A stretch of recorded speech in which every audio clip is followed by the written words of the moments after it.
20, ce n'est pas 20. Ouais.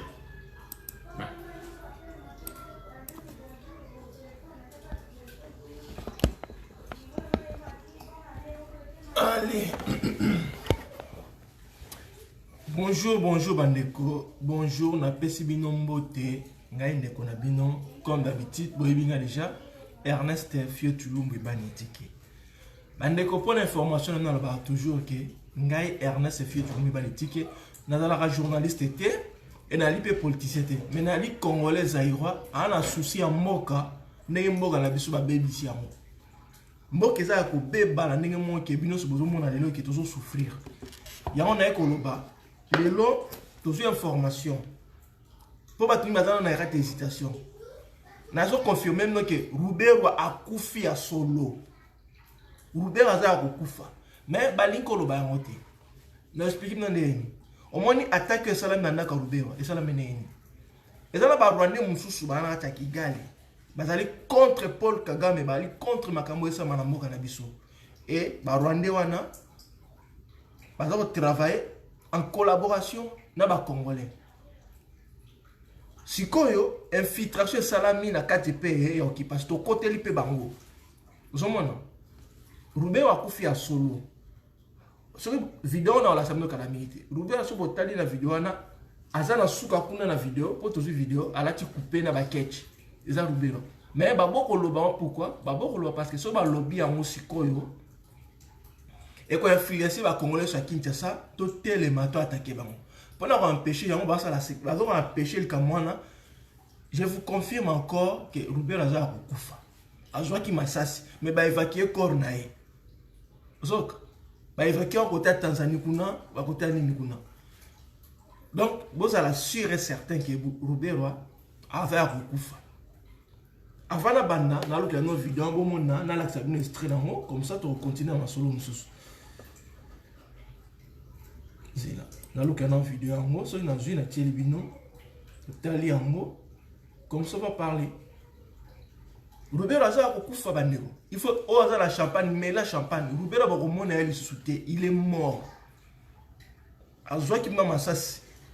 Bon moni vidéo dans l'accès ango tali ndeko azana tout ça la combat na esika moko ezali mutu azana kana biso na filma ki yango mais a infiltra ki bango bien avant attaquer salama na boko loba détail nyonso parce que eko pesa bango idée mais na yesi no boyeba ke Roubero aza kufa déjà dans la minute oyo tina bo regretter zate Roubero akufi na ngati la no vidéo yango na préparer yango déjà boko mona vidéo yango na ngala la sabino yango. Mais si c'est faux, donc, information de solo Roubero aza kufa. Donc, to lekime et là on a lobela sikoyo. Likam to lobela lelo nazo lobela lelo, on toujours lobela sikoyo. Bande ko mususu ba lobby to sauver Félix. Bande ko mususu ba lobby to sauver Félix parce que Félix aza alikama. Na tuni bino. Est-ce que vous êtes d'accord na ngo be vous êtes d'accord te? Pour ngai pena de mon côté na d'accord te. Mais na otika bino bolanda na bo commentaire, bo kolanda émission papa ndenga lobby, ndé bande ko lobby qui to sauver Félix, bo koloba. Ce qui réellement dans la raison ou bien dans la tort. To kolanda ensemble, mamoun de connaître lobby par rapport à Félix. Toujours landa, bo zela bon ça pareil par rapport à message. Un instant, on va rebondir ça. Pour Louis Benga que basengi to sauver Félix. So bino bondemi on le fait pour bino peuple ne boza souverain. Balobi to sauver Félix. Bozila tangina ta image. Tolanda ndeko na biso, papa na biso, les grands professeurs ndeko na biso. Allez, on y va. Année 2020. Chaque fois que vous écrivez la date, le mois, ajoutez 2020. N'écrivez pas 20. Parce que quelqu'un peut écrire, après que vous avez écrit 20, à Rokoma 2019, et commis à BBC le Konayo. A commis 2018, a commis 18 dans Sima, ma kamona et baby. Ba escroc ba cause jouer mingi na année oyo. Chaque fois que vous écrivez une lettre, Antoine Chilombo, fils d'Étienne Tshisekedi. Donc Tshisekedi vient après. Moi, je suis Tshisekedi. Oyo Tshisekedi wa Mulumba. Na maman m'appelait Baboti et Bapessie Kombo. Moi, je suis Kopessie Kombo. Félix Antoine Chilombo. Mais comme la famille naye, c'est-à-dire Tshisekedi. Tshisekedi, c'est Étienne Tshisekedi wa Mulumba. Tshisekedi wa Mulumba était comment? Bandeko bolimbisa, pourquoi na tie vidéo? Na tiango pour na sentimenté. Na tiango parce que bon mon titre na commis. Papa na biso. Professeur Tchakudia. Na lingaka mingi, papa zo bundela koma na ndenge ya solo. Mais asengi biso eloko moko alobi ke to sauver Félix Etienne Tshisekedi pour na sauver mboka. Ya on a lingi biso noso to zo décision ensemble. Ya on mona tie vidéo oyo Toyo Kamaloba et Alobi, na simanango, on va discuter ensemble, Toyeba, si réellement Azan a raison ou Azan a tort. Il y a une vidéo, Tola nana vidéo, na usenga na nekonyo sur la Tola nana vidéo, oh ya papa Zemso, professeur Tchakudia, à fin dans Londres. Azan grand combattant résistant. Abunde la Congo na nenga sérieux, na nenga blaïté. Tola nae, Sima, on va développer ensemble. Il y a une vidéo nae.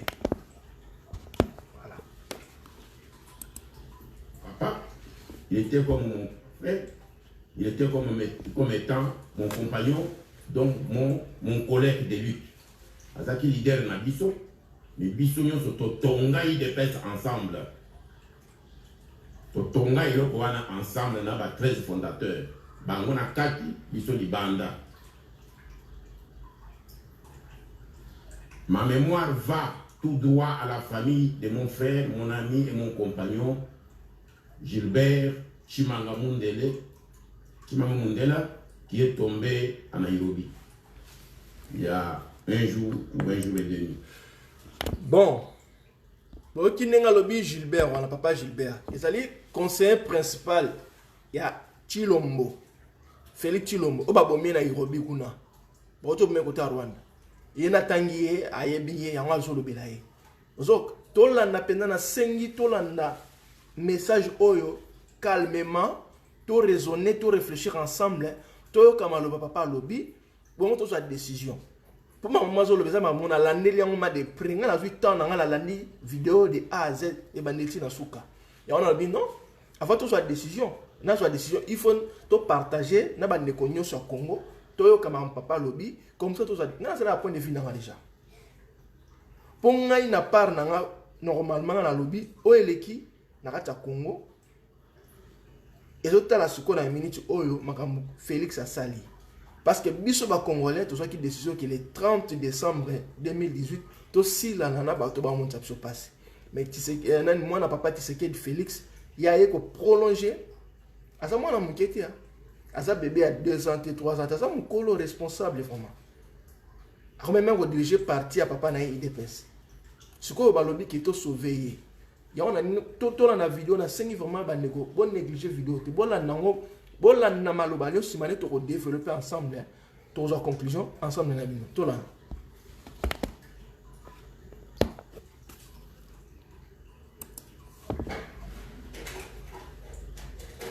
Chimanga Mundela était un compagnon, comme j'ai dit, depuis fin 70.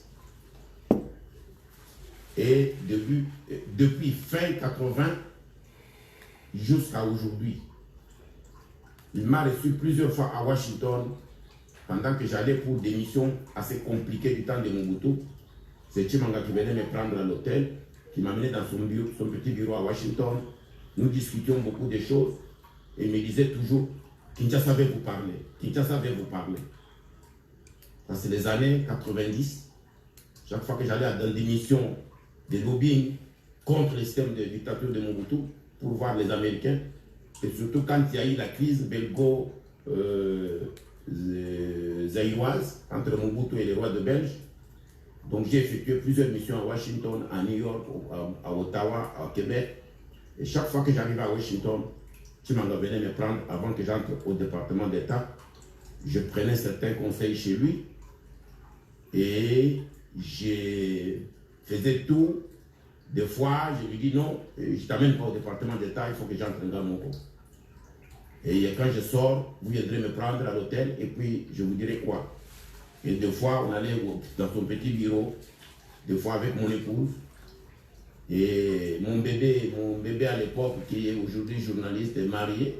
Il était bébé, mais je l'amenais des fois à Washington avec sa maman. Et on allait dans le petit bureau de Chimanga, au Mundela, Gilbert.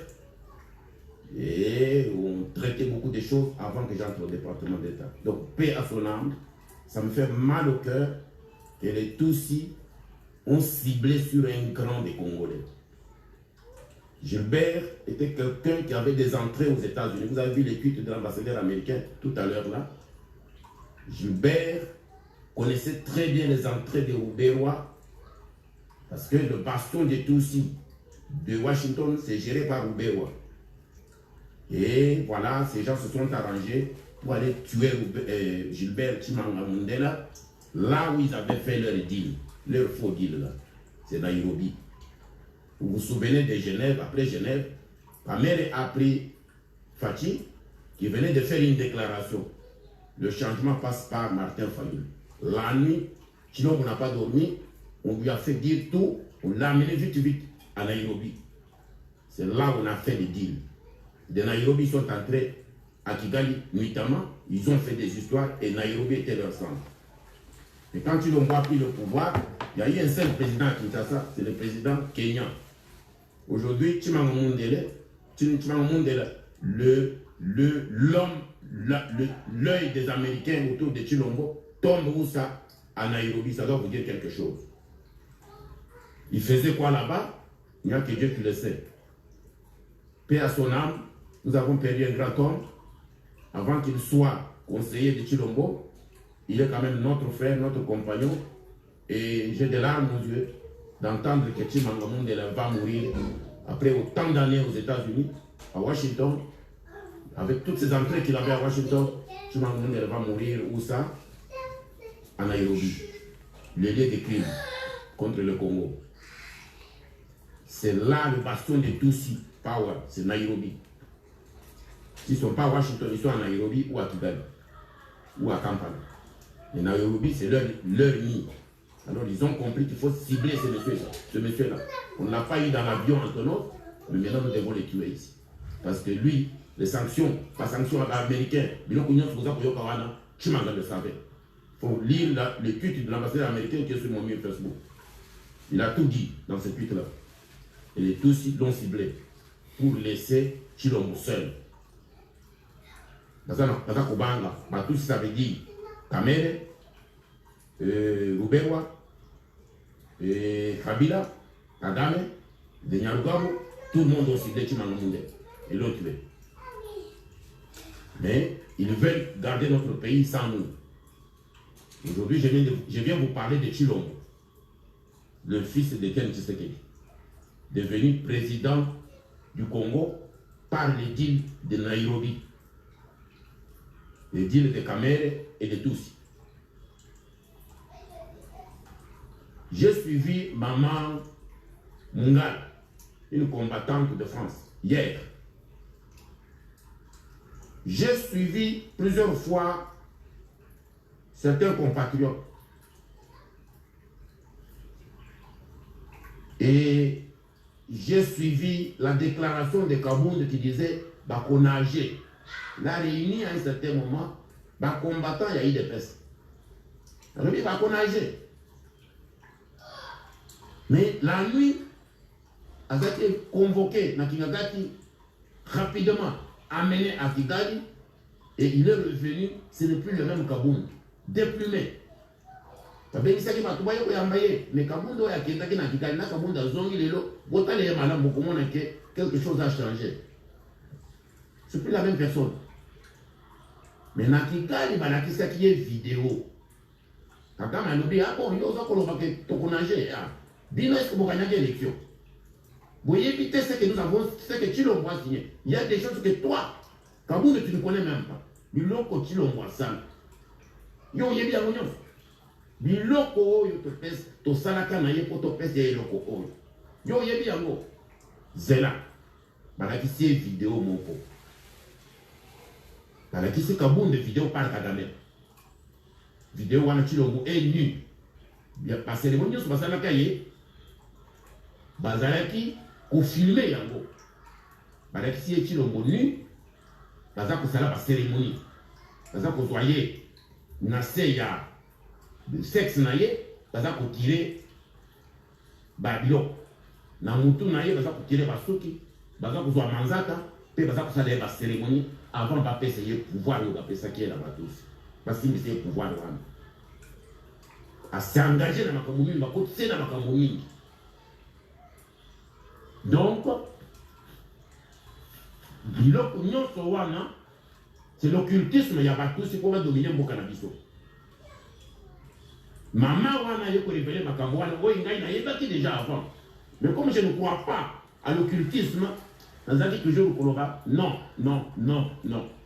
Les lonzamba yebisi ngai na solo na bana Congo. Kabunda yebi makambo oyo. Banda aye azako lo lisusu te. Banda aye comment que Kabound a changé complètement. Il est même devenu une autre personne.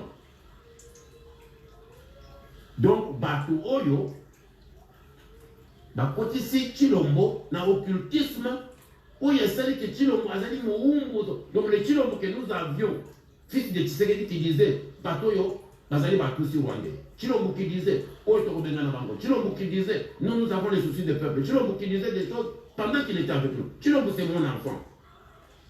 Chilombo c'est mon Tshisekedi. Nga Nazali, le quoi la ndeko ya Tshisekedi. J'ai tourné le monde entier na Congo ya Tshisekedi. J'espère que maman Martha Zako Yokangai, l'heure de Zako Loba Oyo. La limite que ceux qui m'ont pembeni naye, a tiré nani Facebook, maman Martha Yokangai, parce que il faut qu'elle aide à sauver Chilombo.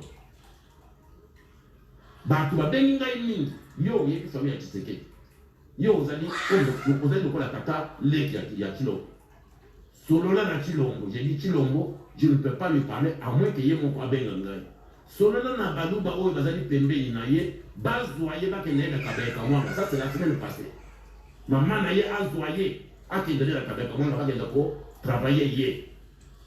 Mwana wana ce n'est plus lui. Batu mingi baza kobenga ngai solola na bango yo za ndeko na bango. Bon, le moula makambo nyonso ya politique, j'espère que maman Marthe akolanda ngai maintenant là. Il faut alanda ngai na direct. Parce que hier a yebi ce qui s'est passé aza mukolo. Vanda na ndako ya Tshisekedi avec tous les Congolais et la terre du Congo. Ba koko na biso ba pese biloko wana. Ngai pe naza na kukoko. Nazali prince ya Bakwanga. Moi je suis un initié. Moi j'étais la nuit, 1h du matin, à vendre Singaï na tombe. Tu ne peux pas faire ces choses ici si tu n'as pas passé par ce que moi j'ai fait. Mais moi on m'a donné par mes ancêtres pour sauver le Congo. Ce qu'on avait donné à Kanana Tchongo, on m'a donné ça. Le Bakwanga m'a donné ce pouvoir-là. Je vais aider plus ici. Mon au village, le monde entier va voir le Congo là. Le monde entier va voir le village là. Mais il faut au landa le Kolo ya Kanana. Il faut sauver Mboka. Vous n'allez jamais tribaliste. Il faut tonga Mboka ya Congo. Et puis, vous allez tonga le village Kolo. C'est pourquoi, même ceux qui vont tous les gens qui ont 1 milliard, pour l'instant, les gens qui ont tué le Rwanda, je ne peux pas vendre le Congo. Les gens qui ont besoin de bon ya moto. Pour l'instant, le Congo, même si vous avez sous-souté. Beaucoup de gens qui ont sous-souté. Nous avons une place de Uta. Et Uta na village Nangai. Et Uta na Bakoko Nangai. Bakwanga. Oui, va Pesaka Nana, va Pesaka Ngai. Mais moi j'ai 2 pouvoirs. Le pouvoir de Dieu et le pouvoir de mes ancêtres, le pouvoir de la terre. Je vous avais dit que ceux qui m'appelaient Zaliko, Kobela, moi dans ça Kobela, tu Kobundela m'appelait. Et tu Kobundela m'appelait pendant 1 an. Naïbisaka Balouba depuis janvier. Vous avez compris l'angaï. Beaucoup zongue l'angaï. Et vous savez combien de gens, et vous avez traîné ce manaïe? Les lots nazwi par téléphone monde entier. Balouba Nyon Sobazogeli, patriarche Chako. Aujourd'hui, je suis le grand patriarche de Londres. Nous sommes sur ce patriarche, le grand patriarche de Londres. Balouba Nyon Sondeka na Elisaka Bango na janvier, Bokozonge Langai. Yepisa ngai lelo, un an yango. Yepisa ngai, Nai Moulouba a vu pouvoir, n'a pouvoir de Kilom. Oui, Moulouba nommé, à part la Nina Naya et la présidence. Moulouba Nini a vu pouvoir. Moulouba Nini a vu mbongo ya pouvoir wani ya Kilom. Moulouba Nini a vu poste ya Kilom. Sikoyo Balouba, Babali Kozonge Langai. Lobby, Nayokaki, évêque Moukouna, que je félicite beaucoup. À lobby, Moukouna za Moulouba. À lobby. Que tout ça, vous se retrouver dans le côté. Ça ne marche pas. Il faut tout ça dans les bas, l'église union, bah, le service dit le haut. Mais depuis janvier, je vous ai dit qu'il faut tout le monde dire le Wanda. Qu'est-ce qu'il y a dedans? Les hommes qu'on a un an après, quand même, il s'est ressaisi. À ça, c'est un dit le Wanda. Tout le monde, biso union sur le Congolais, et ça, devoir na biso, bah, religieux, et ça, devoir na biso. Pour tout le monde, qu'est-ce que ces gens ont signé qui fait que tu n'as aucun pouvoir? Mais le problème, ce n'est pas là. Ce n'est pas un problème politique. C'est un problème spirituel. C'est pour cela qu'aujourd'hui, nous avons un mini spirituel que nous avons politique aujourd'hui. Si nous avons une cérémonie, la PCA pouvoir, il y a occultisme. C'est pourquoi tu l'as envoyé, tout ça qui n'a pas que non. Tout ça qui m'a langage moko. Tu l'as besoin de te former. Parce que dans la Norvège, pour la Solodana, nous petit les Tshisekedi ou bien les 13 parlementaires, nous avons obtenu un message à partir de Chilo. Chilo, moi, qui m'a un abisso. Chilo, il y a papa na yoboy. Il y a maman na yoboy. Chilo, le lo comme président de l'Union, Nadile Yabutu, la salle cérémonie, il y a occultisme. Balungule Manzaka, Balungule Basoki, Batie Moutakala, on lui a fait tourner, fait de n'importe quoi. Est-ce qu'au Kosan, oui, na Kosan, cérémonie Yango. Baouti na yé na cérémonie, qu'on a saibino na yé, na le jour ya azako prêter serment. Bomoni Joseph Kabila Vandwa na azako seka. Ba Kagame, ba Museveni, ba salié, Kagame na Kabila ba salié, ba cérémonie na Bangoana. Les raisons pour ça, ba merci, merta. Moi, je suis au Parlement suédois pour dire, écoutez, ces garçons-là, c'est notre fils, mais et le quoi les a écoutés. Le jour que lui prête serment, il a eu le téléphone de la France. Là, il a eu un avion pour la zone à Londres. On était dans le Parlement suédois. Baza Koye Bisanga était non. Moi, on a eu à sali crise. Moi, on a eu à sali crise. J'ai dit, quelle crise, quel moine? Chilo Bunayo. Moutaza Kobe Nanga Yazana Kishasa Basana Chilo. Du moins, on a eu à sali crise. À lobby, ma camoufle, vous ne pouvez pas comprendre. Merci, merci, et si l'on a fait 2-3 jours, il était en difficulté de santé. Il va évacuer, et ça là qui biloko wana. Biloko wana, occultisme wana, il y a tous pour pas dominer ma belle à Congo. Bappé, c'est ce que nous appelons en Chiluba, Chifoyeba. Masque. Chilombo, et moi, tu sais que tout ça qui n'a yé. Ouais, c'est la logique, ma vie, moi, je suis formaté des années. Le jour-là, à comment Moutoumoussou, à comment masque, à comment monstre, bah, Pessia et Loco, et lesquels liés. C'est pour cela que vous voyez, Bazako Boumabato, il n'est pas là. Bazako Yibabambongo, Batouana, il n'est pas là. Bazako Lobamboy, il n'est pas là. Mouzitou a fait la déclaration. Vous voyez qui vous parlez? Non, c'est Kamel qui répond. Il n'est pas là pour l'intérêt du Congo. Et ça dit, Tchifoueba, Tchintuntu, Bapèche Bisso. Parle de tous pour pas dominer Bisso. Et ça dit c'est une affaire spirituelle. C'est quoi ils ont dépendre de Naïté? Qui ont combien d'enveloppes? À combien d'esclaves il y a Batouana? Il y a pouvoir spirituel dans Bangoana. Il y a que dominer le Congo complètement. Est-ce qu'on constate? Oui, on constate, oui, Kota Ao. Ba cotiser, ba salier biloko. Kabila, Kagame, tout le groupe là, ba zalaki wana, te baza ko filmer yé. batekali na film wana Kabunda a vu le film à Kigali ou Kabunda bima ayebi sa peur. Qu'est-ce qu'on lui a dit à Kigali par Kagame? Pourquoi il parle pas? À Zongi dans le Parlement, il va pouvoir. Chilombo, le qu'on a Chintuntu, ce qui a signé ministre Aboy. Et il ne peut pas chasser ces ministres-là. Il est envoûté.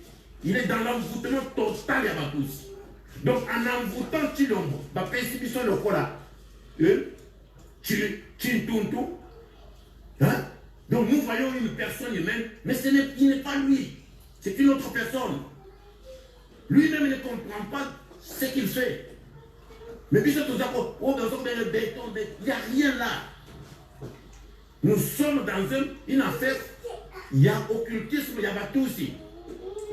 Joseph Kabila va s'accouter la mission, va s'accouter la mission. C'est quoi Joseph Kabila Koya? Ah, Raïsi. Donc, il dit que ce n'est plus moi qui ce qu'il dit. Et puis on rappelle Félix Tshisekedi pour nous ridiculiser, pour se moquer des Congolais. Parce que Congo ya Tshisekedi, Bambi et Sikori. Félix Tshisekedi. Donc, nous saluons sur IDP, ça sera 37 ans avec Tshisekedi, il y a des 13 parlementaires. Qui y a mon envoûtement? C'est quoi? Là, ici, il y a Congo à Tshisekedi. Pour pas sacrer ce qu'on a biso. Moi, comme on dit, il y a Congo. Les longs ans, il y a des singa et non. Avant qu'il y ait des singa, un pasteur. Parce que Chilombo, il faut qu'on les libère. Les amis, devoirs patriotiques, il ne faut plus se moquer de lui, l'insulter. Non. Il faut même des gens qui vont libérer Chilombo. Les amis, ils sont pour critiquer sérieusement. Oui, parce que vous avez la béton, parce qu'on enfoncer sérieusement. Il y a un mot qu'on a quatre naïe, à y dit que ma télé va tchapoudia, il n'y a pas de il va libérer Ghana, il n'a ni de dans l'esprit démoniaque. Tu l'as envoyé dans l'esprit démoniaque. C'est pourquoi vous avez les lois qui n'est pas pasteur boy. Il y a un mot qu'on a pour souffrir dans les lois qui sont Ghana, les lois où on a pour le magasin. Bon, na oloba mingi ke. Bon, la professeur Djakou Dialobi, vous avez suivi le lobby. D'abord, que nous trop mini dans le cas. Nous tous, on a suivi l'intervention du professeur Djakou Dia. Je salue à passant qu'on a dans Londres, le professeur. C'est un professeur bien, c'est un vrai patriote qui te donne âme et esprit pour défendre notre pays. Voilà mon opinion, papa, professeur. Narolo Baboy. Félix, nous, les Congolais, que je suis, que vous êtes, que nous sommes, on n'a plus le temps à perdre pour aller sauver Félix Tshilombo, qui est votre fils, parce que son papa, il fit votre grand frère. Nous, les Congolais, nous regardons ce qui se passe actuellement dans notre pays, qui est menacé, qui est trahi par votre fils, Félix Tshilombo. On n'a plus le temps pour se sauver, pour les sauver. Mais nous, on a le temps pour se défendre, pour libérer notre pays, pour sauver notre pays. Pour que nous puissions sauver votre fils, nous demandons d'abord d'accepter qu'il était nommé par les occupants, par les Rwandais. À ce moment-là, qu'ils prennent le courage de dire devant tout le monde, moi, Félix Tshilombo, qui vous parle, j'ai été nommé. Je vous demande à vous, les Congolais, de me pardonner et de remettre le pouvoir aux mains de celui qui est le peuple congolais. Ils ont désigné le 30 décembre 2018. À ce moment-là, on va dire oui, on va essayer de faire quelque chose pour lui. Mais s'il dit rien, nous, on ne fera rien pour lui. Il doit assumer sa responsabilité. Il a voulu être président par nomination. Il a accepté de signer les accords bidons qui nous coûtent cher aujourd'hui. À cause de ce qu'il a fait, nous, on a perdu nos frères, nos sœurs, nos familles. En tout cas, papa, je m'excuse encore pour la deuxième fois. Nous n'avons pas le temps. Nous, on est obligés d'aller plus vite, de finir avec les Rwandais, de finir avec tous les gens qui sont en train de nous faire du mal. Ceux qui regardent Félix, c'est son problème, il doit assumer. Nous, on a dit tous les gens qui ont contribué pour faire le peuple congolais du mal, on ne va pas les pardonner ces gens. Parce que ce ne sont pas des enfants, c'est des personnes adultes. Ce sont des responsables. Ils ont préféré gagner l'argent. C'est l'argent qui l'intéressait. C'est le pouvoir. On était ensemble avec Félix dans le combat. Il a vu comment on était en train de pleurer.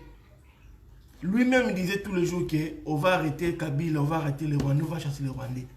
Même avant la mort de son papa, qui est Etienne Tshisekedi de Wamulunga. Il a demandé un jour d'arrêter Hippolyte Kangam. Il était au courant. Quand il a pris le courage d'aller jusqu'au Rwanda là-bas, d'aller voir Paul Kagame, pour faire le duel qu'il a fait, il a signé. Personne n'avait poussé. Lui-même était décidé d'aller là-bas. Mais pourquoi nous on va perdre Voilà, pourquoi nous on va pas perdre notre temps? Aussi Mouken qu'on a tué devant tout le monde. Et les restes qu'on a continué à tuer aujourd'hui. Pourquoi on n'a pas sauvé? C'est pourquoi les papas n'ont pas poussé dans les garomis pour faire des Diakoudia. Bisso, Félix, t'as sauvé été. Bisso, t'as bunda, n'es tombé en abattu, nyos, oh la minute, oh yo. Bassa la bisso, m'avait pas tout sauvé mboka la bisso. Les Congolais sont en train de pleurer. Les peuples congolais sont en train de souffrir. Ils sont en train de subir l'humiliation, des viols, des tortures, des assassins. Et Félix, c'est qui? Par rapport à tout ce monde-là. Hein? Nous, ce que nous voulons, on va libérer les pays. Ce qu'on Lingui, à libérer Mboka, à ce qu'on a pouvoir à Martin Fayol ou autre personne qui, on verra son cas après. Maman Loba. Bandeko nyonso bakolanda video na pesi bino mbote nga mama Kingakati Ezika. Nayaka pona bakisa maloba ya papa oyo alobaka ke aza journaliste te, mais aza journaliste te ni politicien, mais aza ya congolais oyo aza ya kotetuka, aza na kanda pona buzoba oyo eza koleka na mboka. Yango nga nayaka na nsima na ye pona kosoutenir maloba na ye. Papa na biso oyo topesaka respect mingi oyo papa Diakoudia alobi avant to sauver Congo, to sauver nano mwana ya Tshisekedi. Toyebi bien que Tshisekedi azalaki kobundela mboka, ezala ya lokuta, ezala ya solo, mais akufi. Tshisekedi ne fait pas le Congo. Biso to sauver nano mboka ya este nano kuna na Congo mobimba ou bien avant papa alobi bien que avant to sauver Félix to Congo to sauver nano Félix. Donc to tika nano bato bazo kufa na este, to tika nano bato bazo kufa na Kinshasa na toute l'étendue ya République démocratique du Congo. To sauver lisusu moto azo boma bango. Donc parce que Félix n'a signé biloko nyonso oyo ekomi ke mboka ekoma penza na niveau mboka ebebaka nango depuis kala toboyi te, mais na niveau oyo ekomi na koboma Félix nda ye kosigné penza ke ekoma na niveau wana. Siko Félix yango aza à l'aise na mbongo na ba famille na ye na ekiri na ye nyonso. 2 minutes on continue. Papa lobi ke ba kisi oya signé yango nde et commissaire fantôme. Il a sous Félix ozalaki normalité. Mais c'est où est pas notre problème papa? Où est notre problème? Papa Diakoudia vraiment obeti à côté papa na biso. Félix ya aza bien na minito malgré ba kisi na ye. Est-ce que maman Marthe simba kisi na ye? Mais maman Marthe na minito aza très bien na simba kisi ya mwana na ye. Voilà. Moi si na ye soki pe na bana na ye na bato nyonso baza à l'aise na Christian aleki na ye azotambusa bati ya 300 ya valeur ya $300,000 $350,000. Est-ce que asimba kisi? Félix asimbi kisi pour sauver libota na ye biso sikoyo asimbi kisi pour na ko sauver Congo te. Soki ezalaka asimba kisi pour na ko sauver Congo nde tolobi avant tolongola ye nano kisi aza nango tolongola ye avant tolongola kisi oyo qu'est-ce que je peux dire? Ce qui fait que Atima Kisi pour sauver Congo, la commis fantôme pour le Congo, depuis à côté na pouvoir, balabala et bongi, bato balié bien, n'est-ce que nous sommes souhaité papa, on a tout les gars qui te comprennent, qui fantôme a commis, et d'ailleurs pour la Congo et pour ma boye, botika, te sauver. Papa, maloba on a eu lobby, loba na marque ya maman na ye. Na Christiana bandeko ne nyonso ya mibali na famille na ye na clan na ye tribu na ye bakende balongola eloko wana mais kosenga toute l'étendue de la république te papa pour ça les langote parce que bon mengo ya ke kosimbisa fantôme azoli yango na bandeko na ye na biso te fantôme yango ya kendeki kosimba soki ezalaka mpona kolongola peuple congolais na maboko ya barwandais tolingaki kondima mais ndenge nini papa ye ake kosimba bakisi na ye mpo abongisa famille na ye abongisa tribu na ye abongisa bato na ye oyo ye alingaka biso toya kosobe ye avant tosobe bato ya este papa wana mpenza olingi koloba nini na likambo wana toluka yango te papa na biso tolingaka yo mingi parce que tomoni ko oza moluba moko oza conscient oza sincère oza komona te oyo tilombo asali eza ya malamu te yo li osenga ndenge bandeko na biso oyo neti papa Mozito na papa Martin Fayulu basengi ke tobunda na barwandais Félix akomi na camp ya rwandais papa bongo osenga biso tosobe Félix sikoyo bato oyo Félix azoboma kuna na Rwanda anani na est na Congo mobimba na Tanganyika kuna Félix asali ke Zoé azala kuna Félix asali penza ye kosala bien ke Uberwa azwa kote ya banini kuna kaka na epoke ya Félix wana nde asali bien ke bangombe ekota barwandais nyonso bakota papa bazoboma bato Félix azoboma bato yo bimi lelo otiki maloba na oyo ya bwani ozalaki nango lelo obimeli biso olobi tosobe Félix mama yoka papa lobi boye nga nanaki discours ne bien j'ai fait attention lobi ezali sous Félix te comme fantôme papa ya biso nini nakoma zombie akoma satan akoma diable tanga noki nolota kiposo ya kisatan wana azalaki normal azalaki drogué te azalaki envoûté te ye moko azalaki normal azwi avion ine Kigali baki kosala ba cérémonie ayebaki eloko azosala ekokute vie na peuple congolais pe na vie na ye mais pourquoi l'accepter il doit assumer biso to protéger te papa limbisa biso pendant la signe par l'amour des peuples congolais o ba kufi likamwa la pendant ko to ndimi ya moté nous papa aussi mo kenda kufi ba congolais o ba kufi bon so ya kufi c'est normal parce que c'est lui qui a voulu ça papa Tchakouli oya limbisa biso papa Félix azoboma que to sauver Félix papa ada Jésus yango biso to sauver Félix ndenge ni papa Tchakouli. Pour commencer déjà, si réellement il a envie que tu sauves, il y a mon gars mon okonae, à son courage avec Martin Fayulu, j'ai été nommé na trahi peuple qu'on liboli misara. Là on peut comprendre déjà mon que non, avec que ça l'effort que tu sauvé. Même dans le vélo monte, car il y a une révélation. Tu vois tout ça mon maël. On est dans maël nom de tino, mais nous dans notre côté on dit niet. Biso to bi batu nyos o ba contribuer na liwa ba peuple congolais. Toko venger bande ko na biso, toko mettre bango en dehors du Congo. Sur les scènes là abimi, là après bon, si vous sauver, on va voir. Mais l'essentiel de sauver dans le peuple baga vivant ba okufanzala. Pour la minute yo Félix bande connaît banana ba vivre bien, malgré qui kisina zui.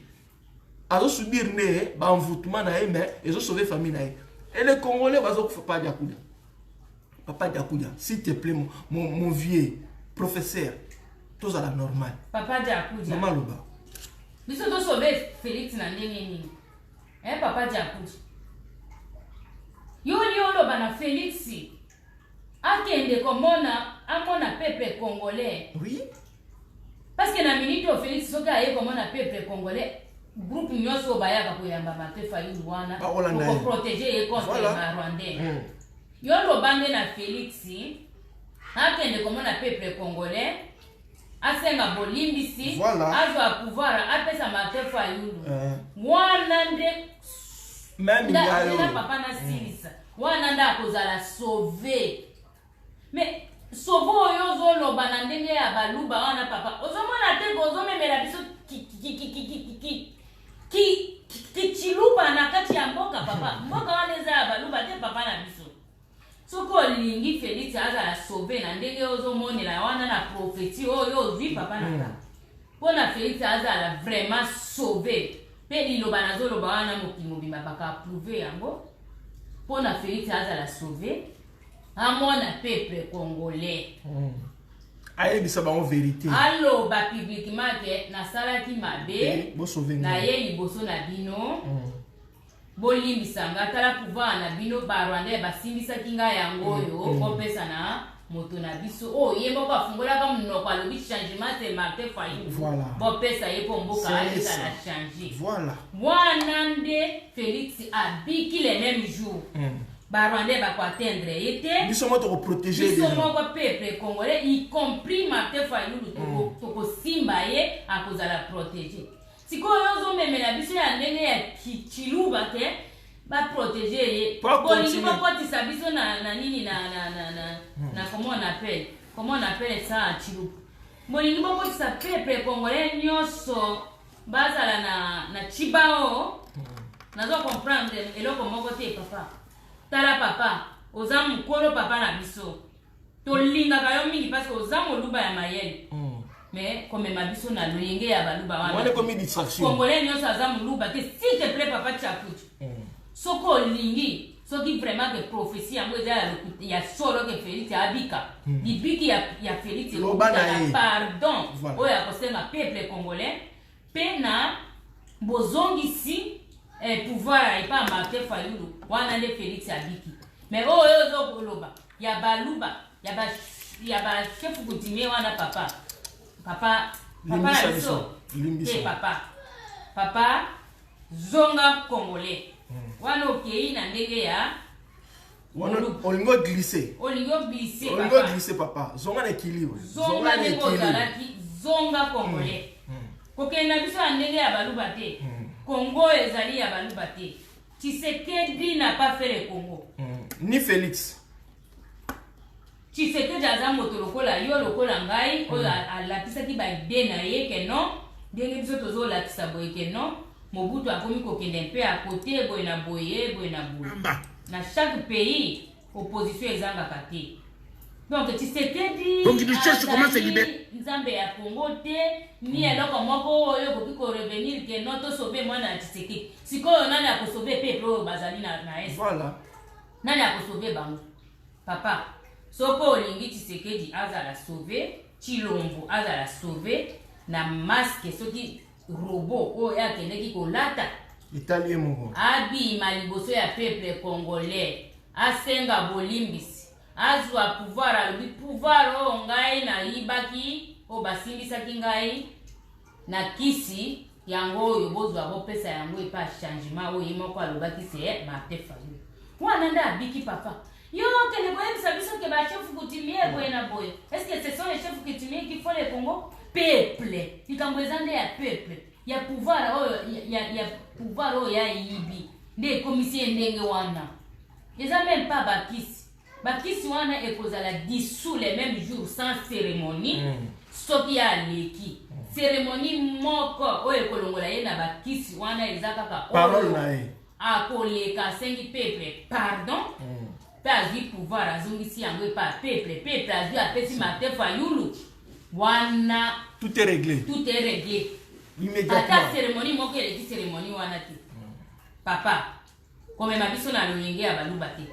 Congo eza ya baluba te s'il vous plaît papa s'il vous plaît lelo tokoloba te liloba moko contre yo te papa tokotikala mpe koloba yango te zonga na nzela ya bacongolais kokende pembeni te na ndenge ya baluba merci papa nasuki wana bon papa Jakuda professeur Jakuda okine mama lobi nazolobaka ndenge mama lobi papa ezali simple comme de l'eau à boire on est arrivé à Miramay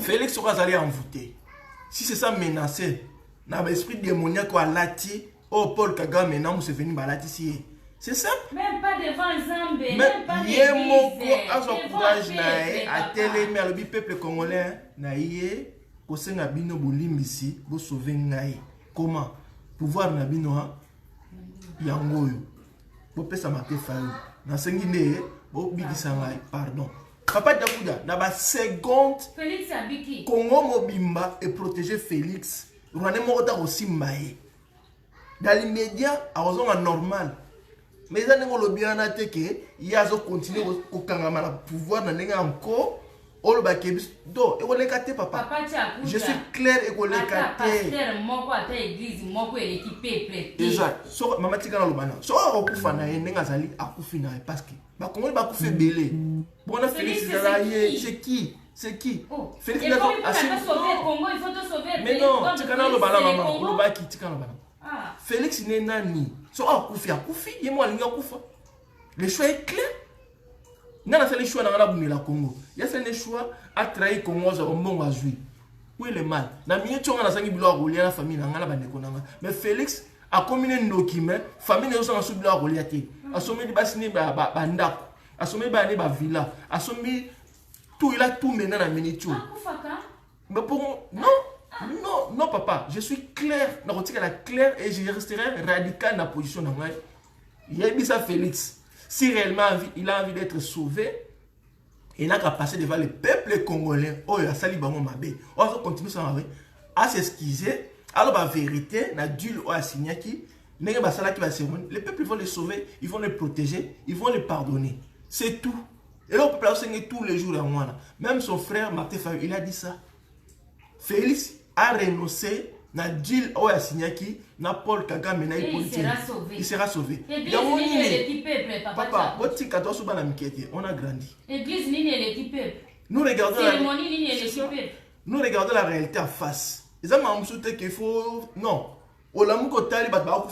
Qui est président? Félix. C'est ça la vérité. La vérité là qui a dit la vérité le Kambusili. To sile na bateau. Na mukose na tranquillité nyonso. L'affaire est résolue. Félix sera libéré. Non, c'est tout. C'est tout, papa. Non, qui nous président nommé, papa. Président nommé par Paul Kagame et politique. Mais pour l'intérêt, on a bis, pour la COP, on va dire ça comme ça, comme un vrai Kinois. Parce que je suis Kinois.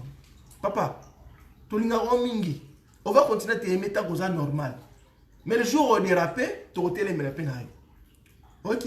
Là, on a vu que tu cherches au niveau dérapé. Moi, je te propose pas zonga normal. Tu continues comme ça. Joie téléphone. Benga maman Félix.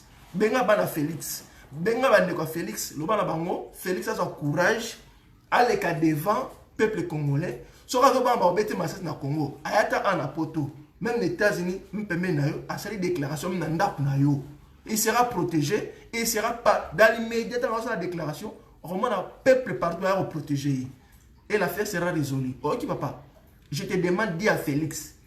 Maria en vous avion aya na ndako na yo place aux ali au sali direct na ye alobi yango ndenge osali mission ata na poto alobi yango et l'autre aussi la yangwana le même ngao na obima mangu to no protéger Félix moi qui vous parle ici mais toi alobi yango te papa oublie ça parce que ba Congolais ba kufi likola Félix il y a l'équipe on a ni na monité. Ok. Attends, si vous avez gardé position, surtout que tu as l'élo. Attends, la seconde à Koufi. Mais si il prend. Mais tout le monde a baki ici. Aussi, il baki se paye aucune église ou pasteur. Pasteur à tout nous. Avant de s'embêler là, l'obélo au salaki. Au dévoilé dans ma salaki, n'est pasteur à Tio Maboko. C'est la même chose. C'est la même chose. S'il veut être sauvé, allez, Kaliboso, peuple, conduit au Singi à moi. Tant qu'à ça, l'on a habité au Benganaï. Bande roboki message bozu solution na kaboli direct bozo direct na panzango papa Diakou dia je souhaite bonne journée place aux alliés mais idée aux na mwana oublie ça et quand tu as la mutuelle nous sauter ça va pas entrer dans nos têtes c'est fini ingeta na sukiwa